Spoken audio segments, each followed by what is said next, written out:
We are an experience-driven culture. I think we all know that. I think you know that. I know that.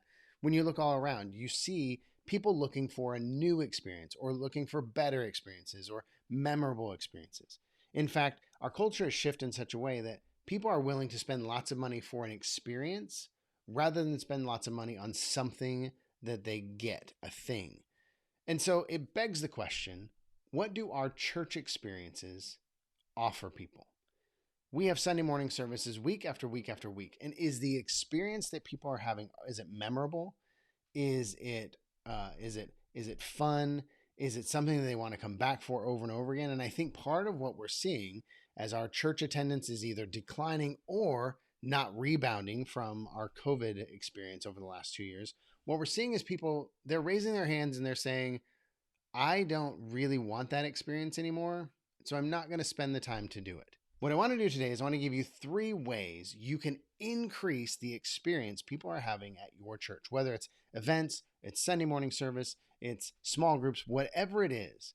3 ways that you can increase the level of experience to keep them coming back week after week after week, event after event, small group after small group, so they keep coming back, wanting more and attending service, being discipled, growing in their relationship with Jesus, and growing your church so that you can reach your community. All right, so let's get started.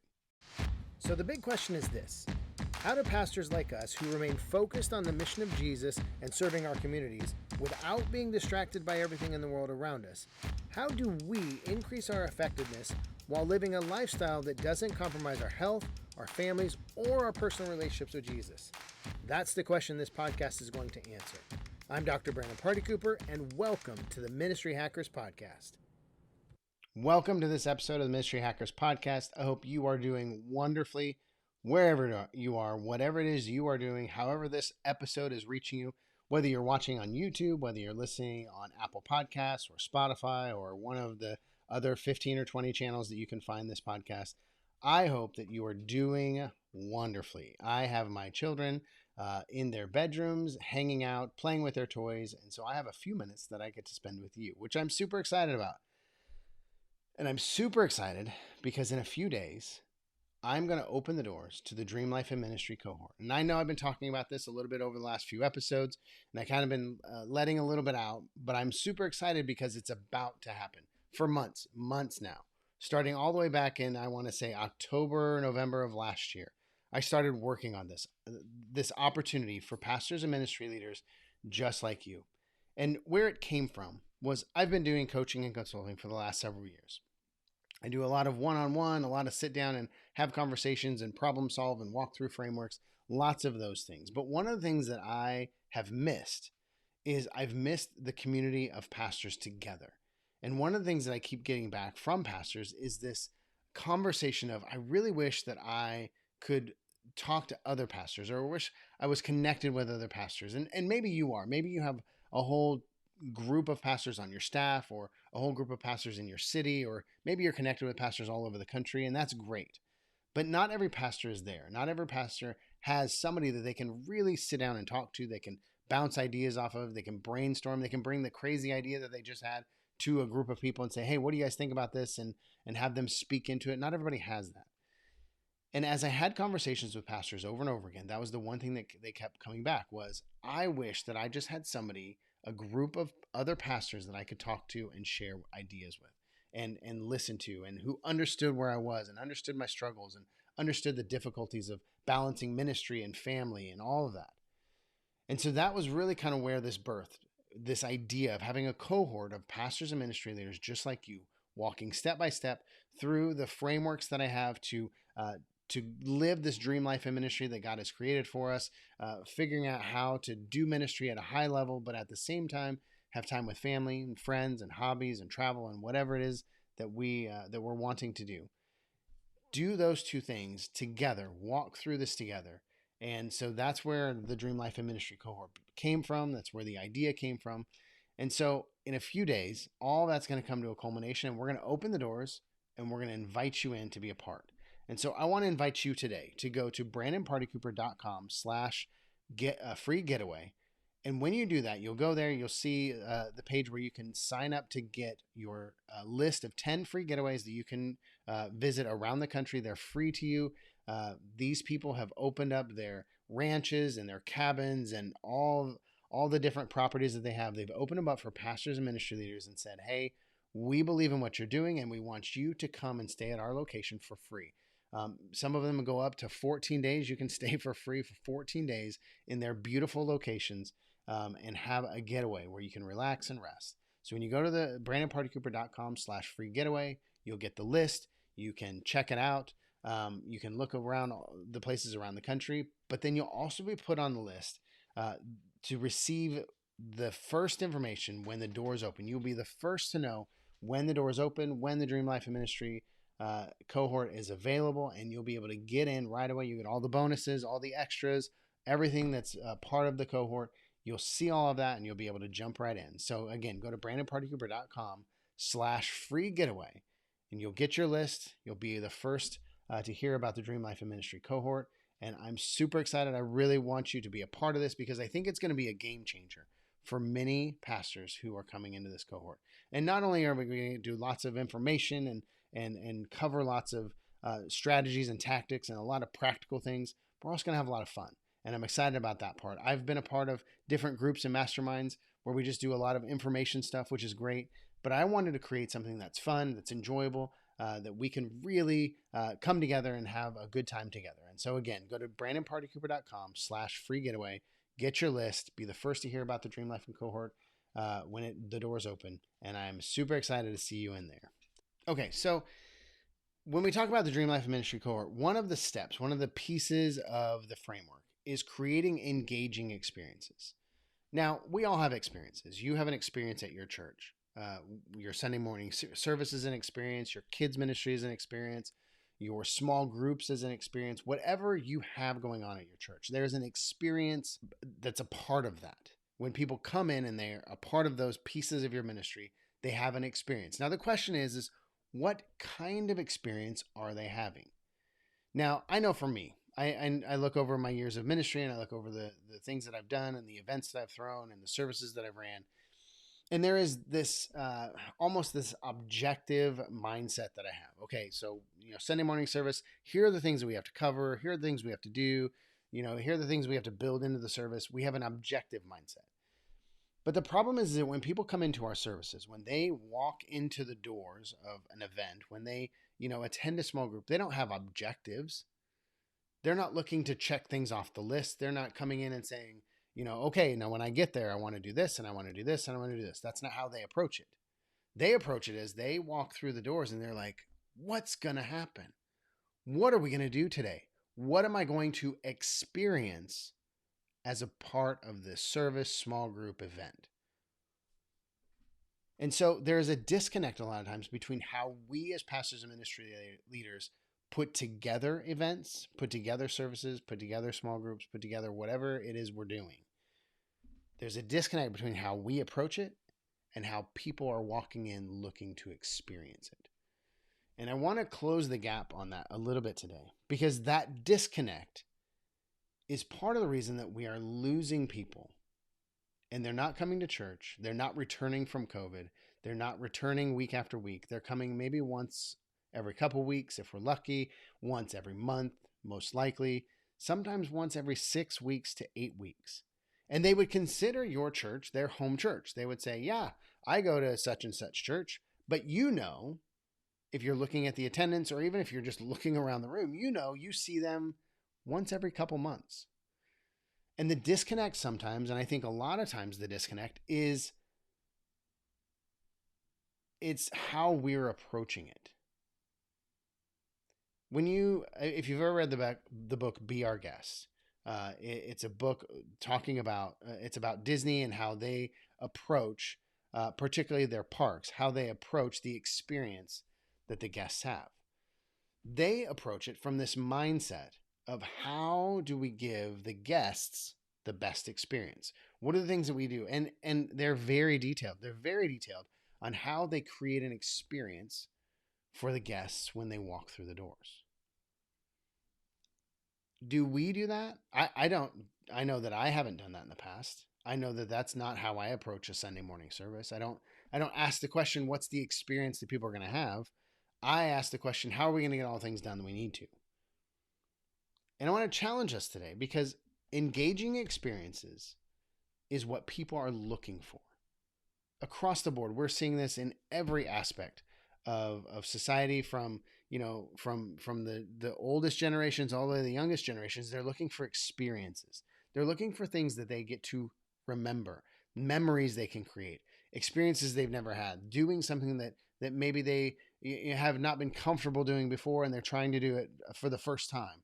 They're looking for experiences that, that's why they go to the same restaurants, or they go to the same locations in their city, or they go to the same beach or the same park, or the same trail, because the experience they have over and over again is memorable. It's exciting. It's, sure, it's familiar. There's a part of that, but mostly because they're not getting bored with the experience they're having.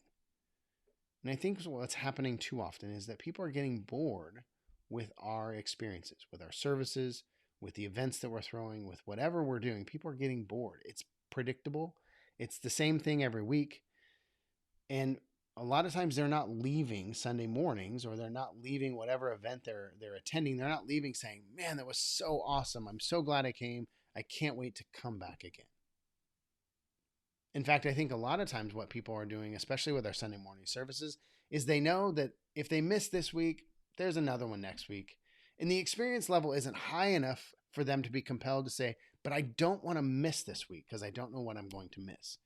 No, they have this decision point of, am I going to go or am I not?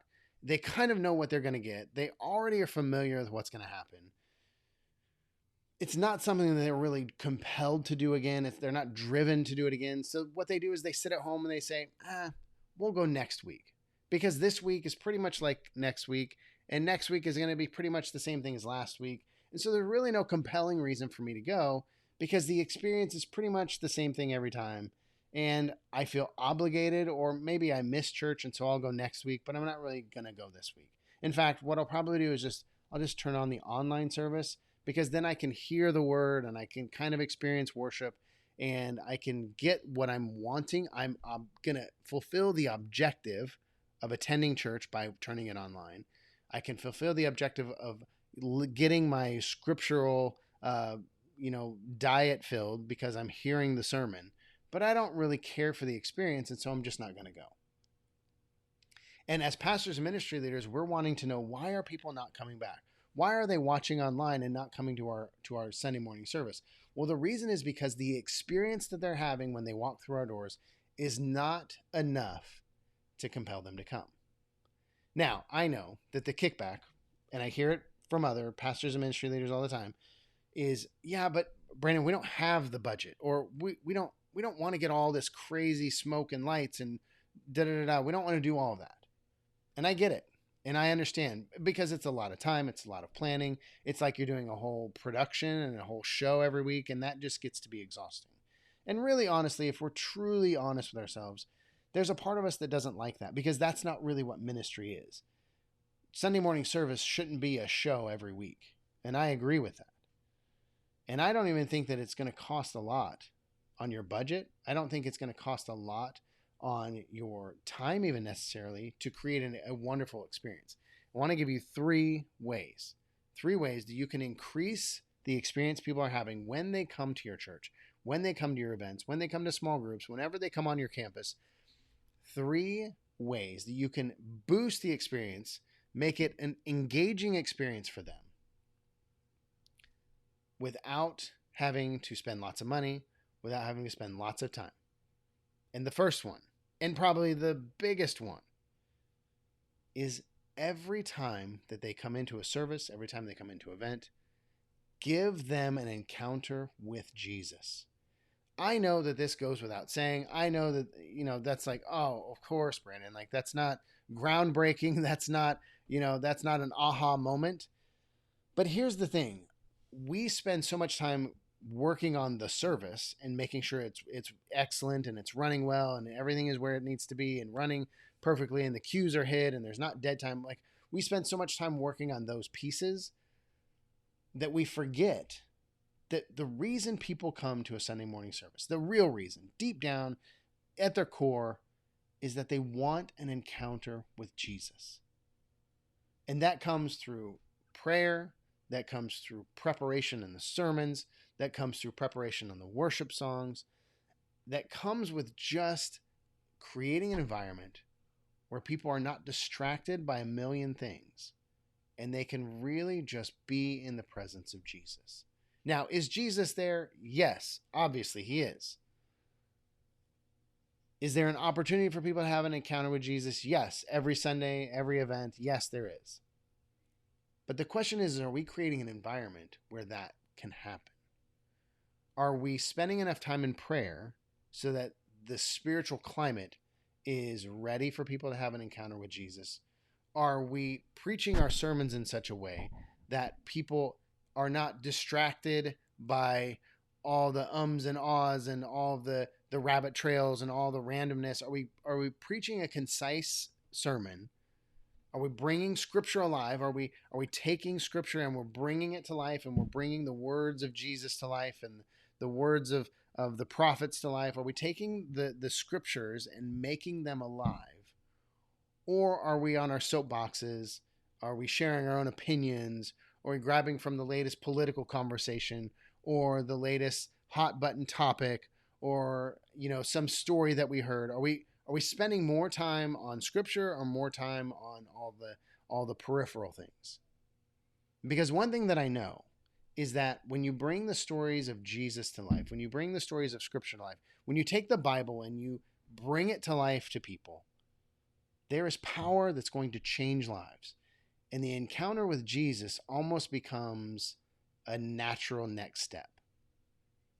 But if we're not spending time on our sermon preparation and we're not bringing Scripture to life, but we're really just telling the thing that's on our mind, or whatever hot button topic there is, if we're doing that, then we're not bringing Jesus to the table and we're not laying it in front of them. People want an encounter with Jesus, and that's what we should give them every time they walk through the doors. Every time they come to a service, every time they come, we should give them the opportunity to encounter Jesus on some level. I'm not saying you need to have an altar call every time. I'm not saying that you need to preach every time. What I am saying is every small group, every event, they need to encounter Jesus somehow. And we need to create environments that allow that. Okay, so the second thing is we need to leave them wanting more. I love a great show. I love a great movie. I love these elements of our lives now that leave us wanting more. They get us in, they grab our hearts, they grab our emotions, they grab our minds, whatever. And then when we get to the end of the episode, end of the movie, even the end of the book, we get to the end and it's like, oh, wait, I want more. Like, what? I don't feel like it's done. I feel like there was something else or something more, or there was another thing, or I want more. We've gotten really good about that in other areas of life. At the church, we don't really do that very often. In fact, what we like to do is we like to wrap everything up with a nice bow and package it, and it's done. And I think with some of us, with our sermon series, we're kind of doing that, where we're leaving a little bit of a teaser or a little bit of a come next week, because then we're going to find out this. We're doing better at that. But one of the things that we do, and I know I'm guilty of this, one of the things that we do is we err on the side of too much rather than too little. And I think part of it's because we have Scripture and we're trying to bring Scripture to life, and we're trying to share what God has put on our hearts. And, I know when I do sermon prep, there is way more in front of me than what I have time to share. And that always kind of pushes me to go too long, too far. And then we have rabbit trails in our sermons, and we have, these side thoughts that we try and throw in. And what happens is we end up taking longer than we mean to, which means that people are done before we are. And I think what we need to do better at is we need to get better at leave them wanting more. That when we get to the end of the service, that they have this nagging feeling of like, oh, I wanted to be in service a little bit longer. Oh, I wanted this service to go a little bit farther. Oh, I wish that we could go another 20 minutes. That's what we want.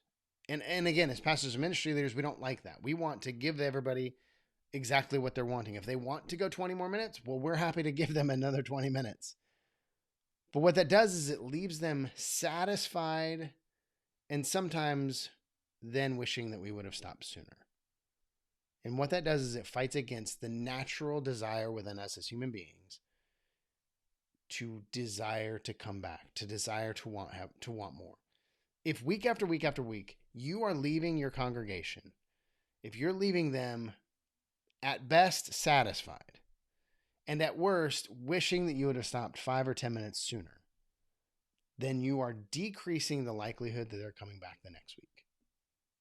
Whereas, if you leave them at the end of the service, every service, over and over, week after week, if you leave them with this element of, oh, I wish the pastor would have just gone a little bit longer. I wish that he would have built that out just a little bit further. I wish that he would have answered this question.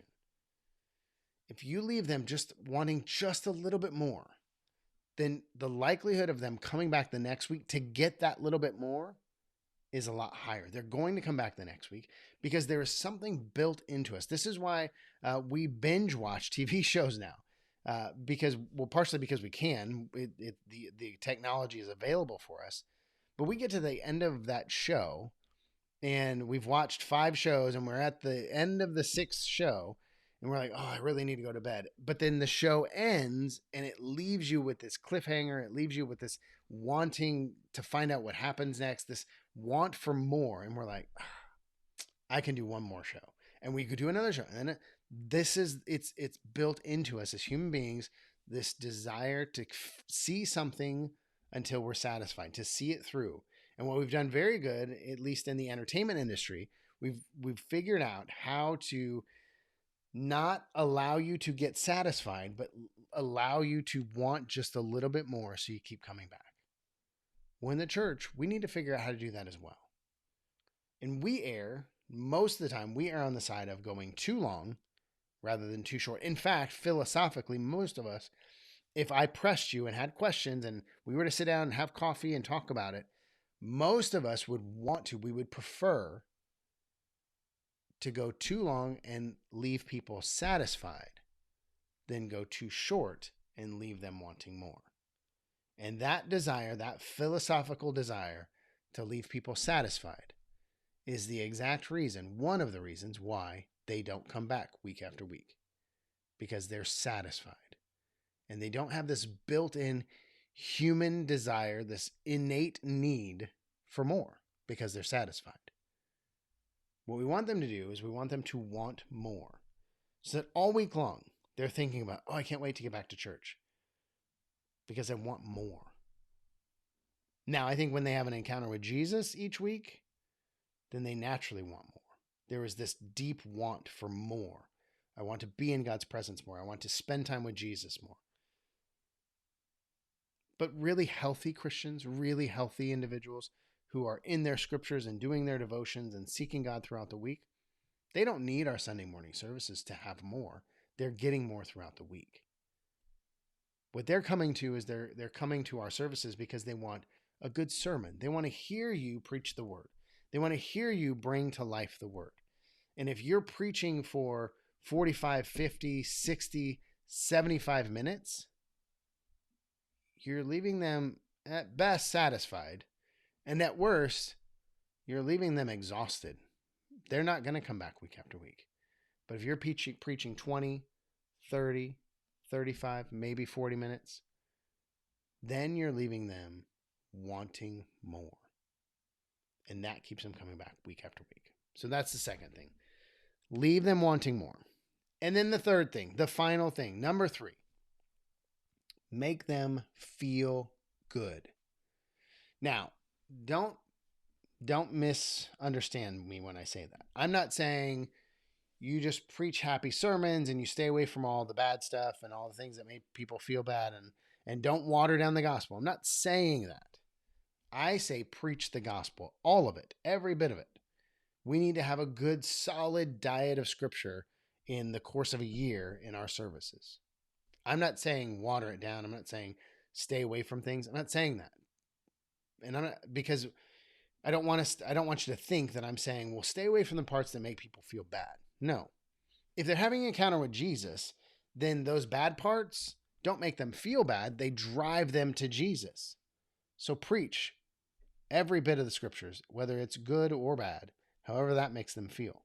But what I am saying is, from the time they come on our property, whether it's the parking lot, whether it's the guests or the greeters coming in the door, whether it's the info booth, whatever experiences they have when they come onto your property and into your services and into your events, make them feel valued, make them feel important, make them feel like they are somebody who belongs there. Again, going back to Disney, this is one of the things they do incredibly well. In fact, I just saw a video the other day of two characters at Disney World, I think it is, or Disneyland. I get the two mixed up. Disneyland, I think it was. But they had two characters. They were both Star Wars characters, and there was a kid, and he had his lightsaber, and the Darth Maul character, and then there was another evil character. And so the kid is, he had his lightsaber, and he goes to fight the two, and the Darth Maul character, he does a move and flips the kid's lightsaber away from him off onto the floor across the way. And the two characters, the Darth Maul and the other character, they walk away from the boy. And you can see the other character get super upset at the Darth Maul character because that's not what they're supposed to do. They're supposed to let the kids win because that's the experience that the kids are wanting. The kids want to come. They want to have this duel with Darth Maul, and they want to win. They want to beat Darth Maul. They don't want to lose to Darth Maul. And the other character, they both know this, and the other character gets upset because the Darth Maul character did not follow through on the experience that the kid is supposed to have, that Disney has decided that they want the children to have when they come. Because when you go into Disney World and Disneyland and you encounter Disney, there is an experience that they want you to have. They want you to feel good about your time there. They want you to feel valued. They want you to feel special. The whole book on Be Our Guest is all about how you make people feel great when they're in your world.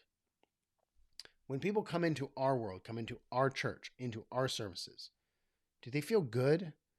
Do they feel great? Do they feel like they're valued? Do they feel like they belong?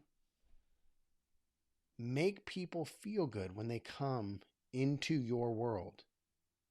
Make them feel like, man, this is the best experience I've had all week. I can't wait to come back next week because I love this experience. I love meeting people. I love people are talking to me and they're nice to me and they're pleasant and the service is wonderful and the worship is great. Like, how are people feeling? Even in our preaching. I know for me, I have a tendency, and I'm sure you've picked up on this sometimes from the podcast. I am a football coach at heart. And so I have this tendency to be a little bit harsher and a little bit more, a little bit too direct sometimes. And I have to be careful because when I encounter people, I want to make them feel good being in my presence. I want to make them feel good about their experience with me. And I have to be careful about how I preach. When I'm preaching, I'm trying to lift people up into the presence of Jesus, not drive them down into holiness. And I have to keep that at the front of my mind because as a football coach, unfortunately, I learned more in the old school mindset of drive them down into greatness. But we know that just doesn't work. So when people come to our services, how do we make them feel with how we preach, with how we talk to them, with their encounter with our worship and our guests, and our greeters and our hostesses and hosts, whatever you have going on? Are people feeling good when they walk away? Do they feel satisfied with, the level of attention that they received? Do they feel like they have been heard? Do they feel like they have been valued?